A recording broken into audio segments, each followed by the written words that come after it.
Hello everyone, I'm Brian. Today I'm going to be reacting to Why Couldn't Devi Protect Herself with Sadhguru in Challenging Times. So this is a request. For your request, please leave the name of the title of the video, the YouTube channel, and the length of the video. Not the link, because YouTube may block those, but at least if you leave that, I can search for it and I can match up the name, the title, the YouTube channel, and the length of the video, and I say, okay, this is the right one, I'll save it. Alright, so I'm not exactly sure. I don't know who Devi is. So let's go ahead and get started. Oops, CC.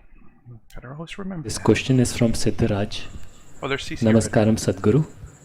Devi is a manifestation of divine, and you said many Devi temples all over the world were destroyed. I would like to know, why was Devi not able to protect herself? Oh. Oh, it's kind of weird that it's laughing, but I think it's because the temples themselves are not Devi. They can destroy the temples, but Devi herself is not the temples. That's all I can think of. Destroying the temples doesn't destroy Devi. Devi lives in the minds and the hearts of people. Well, Yep, CC's needed. yes, it is a fact that the worship of the divine in the feminine form was hugely prevalent in the present-day Europe, Arabia, Central Asia, all these places. But it has managed to live only in this part of Asia still. In other places, it's been violently uprooted. Well, maybe a better documented version of uprooting the divine feminine is, all of you have definitely heard of, witch hunting. The term is still being used today.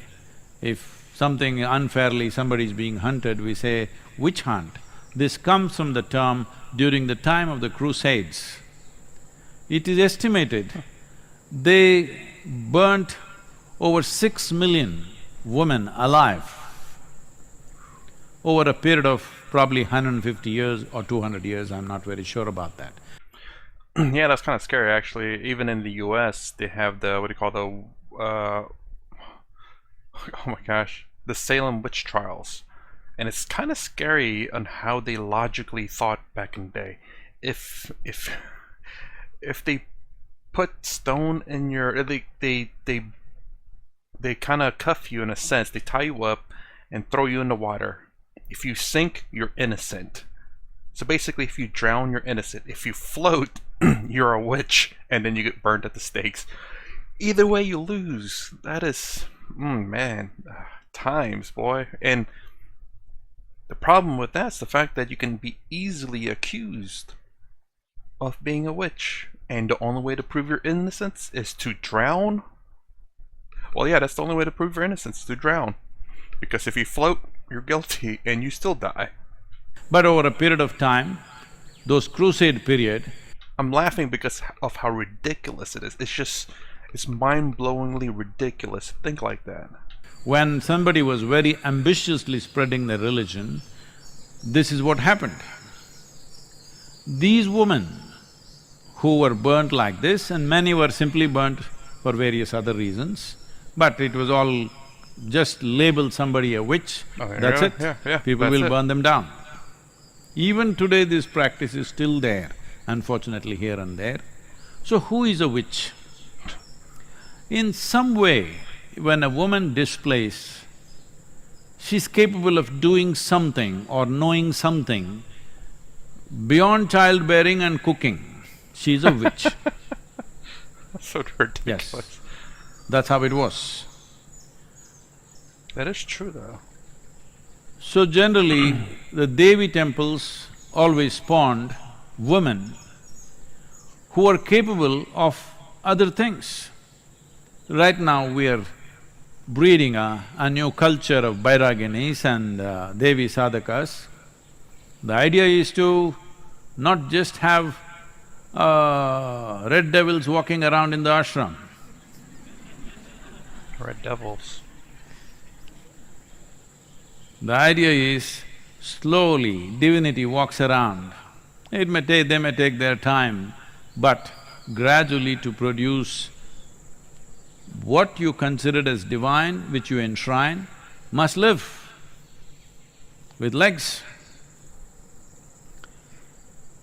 So, the divine feminine has been uprooted simply because the Abrahamic way of religious process is purely male-oriented.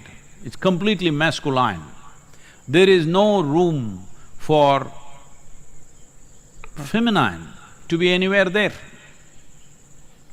It's God and His Son, it's God and His messengers, all male messengers, never female, because they're not reliable. Mind you, there was Mary, and I think in Catholic they do believe in Mary. They worship Mary as well. The reason why I know that, because in my birth country, there are a lot of… I better not say no more, I might give it away. They may say something else. But it's Because true, they may though, know for the something most else, part, that's the yeah. problem. So, because of this, in Arabia, in Europe, in Central Asia, a lot of destruction happened. But there is not a single village in entire India without a Devi temple.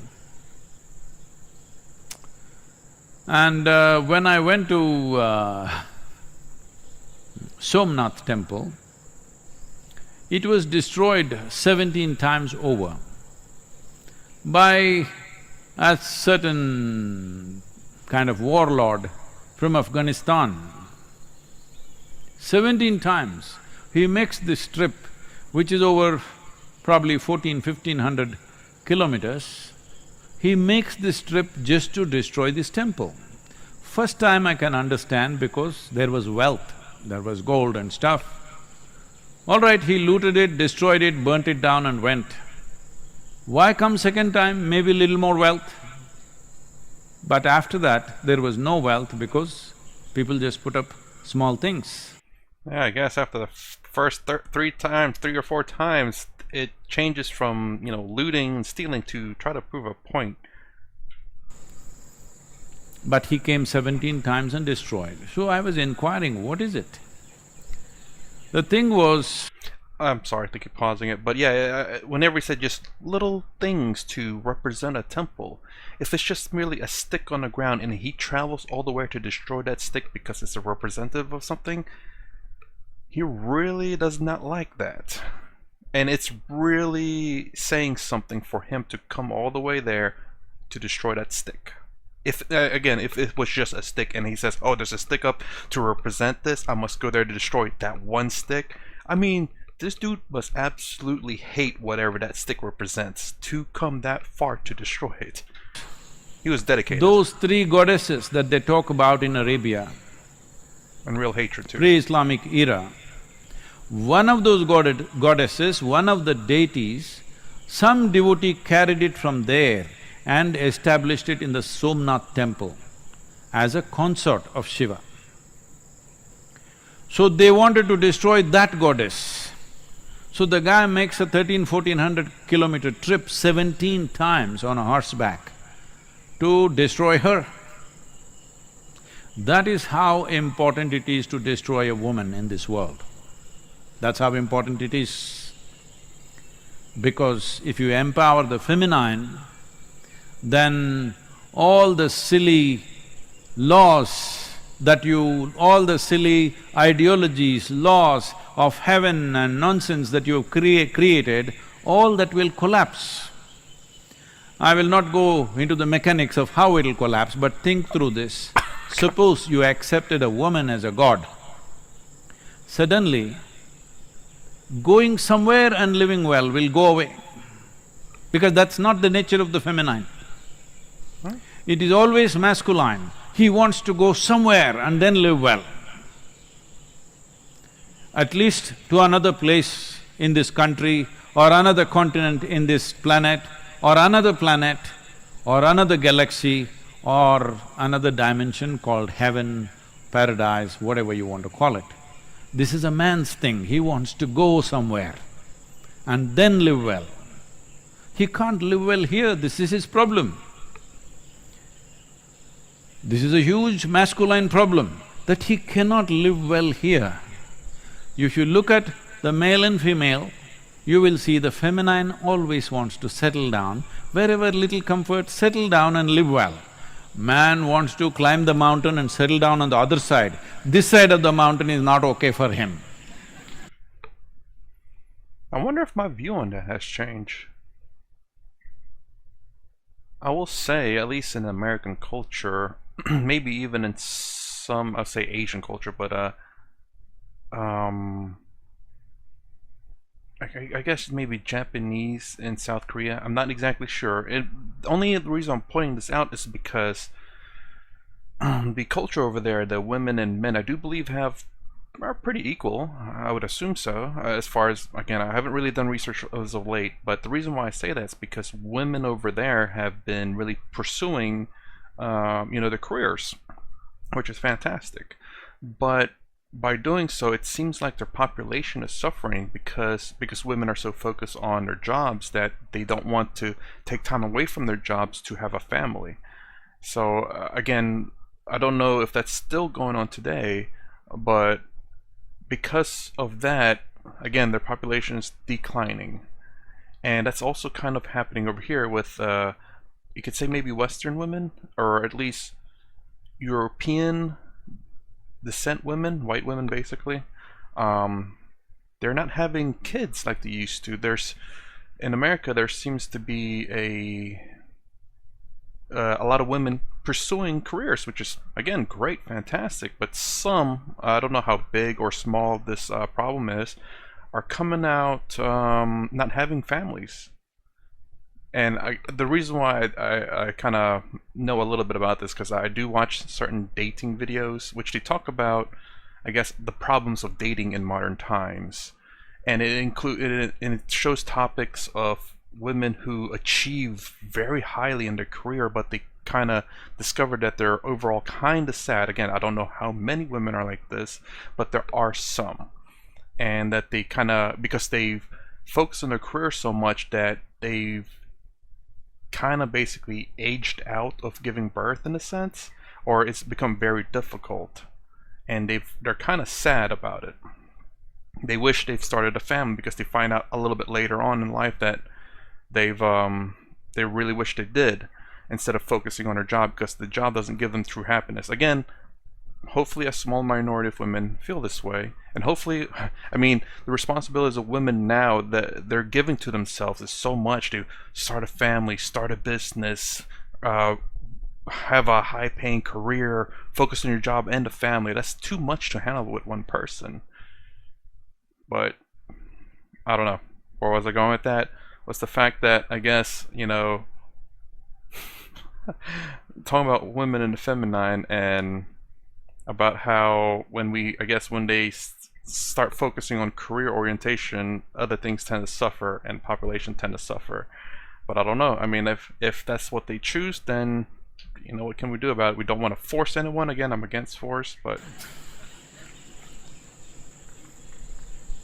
so if you made a male god and a female god, and they were together like Shiva, Parvati, something, you will not want to go anywhere.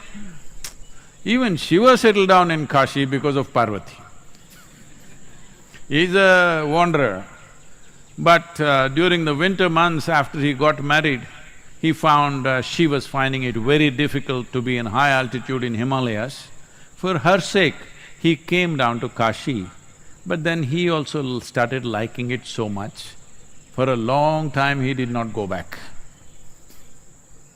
So, feminine always brings settling down. Masculine wants to propel somewhere. I will say, yeah, I can see that.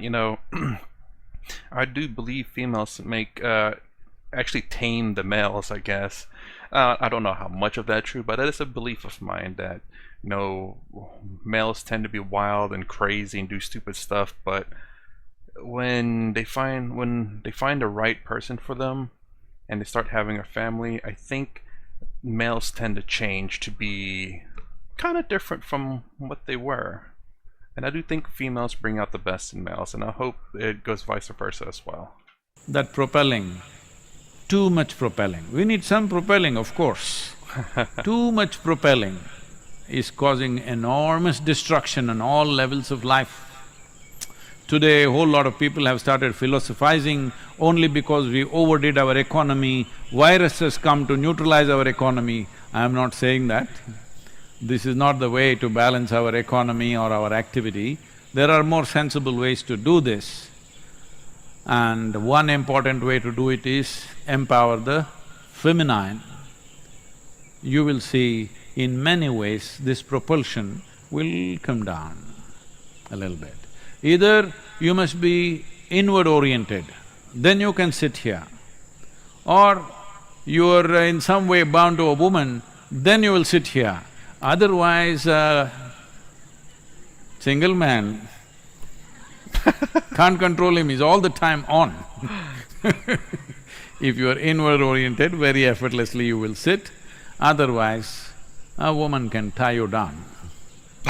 That's a weird way to like… sorry, I thought tie him down when I thought of a woman literally tying a rope around a man. It's like, I'm tying you down. But it's true. I do think… I guess because a single man is kind of free to do whatever, that whenever he finds the right woman, he will settle down. But with modern times, with women being free as they are now, as free as they are, if the woman is supposed to settle down, is supposed to settle men down, how is that going to happen when the woman is also propelling as well? I mean, because men are career-oriented, and now that women are becoming free and able to be career-oriented, like in, I believe in Japan and South Korea and just a lot of the world, who's going to settle down who?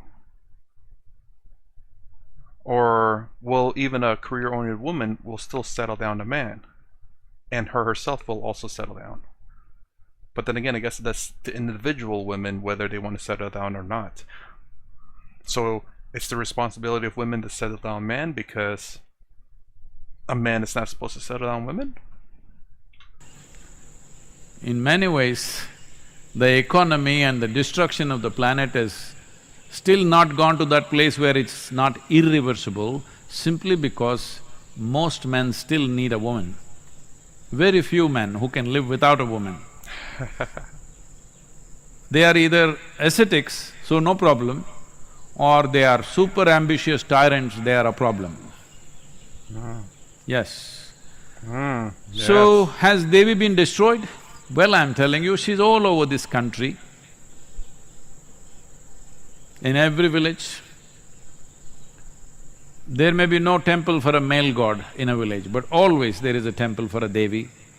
No Tamil Nadu village is without Mariamman. No Karnataka village is without Mari. Here, there she's Mari, here she's Mariamman, somewhere else she's Kali.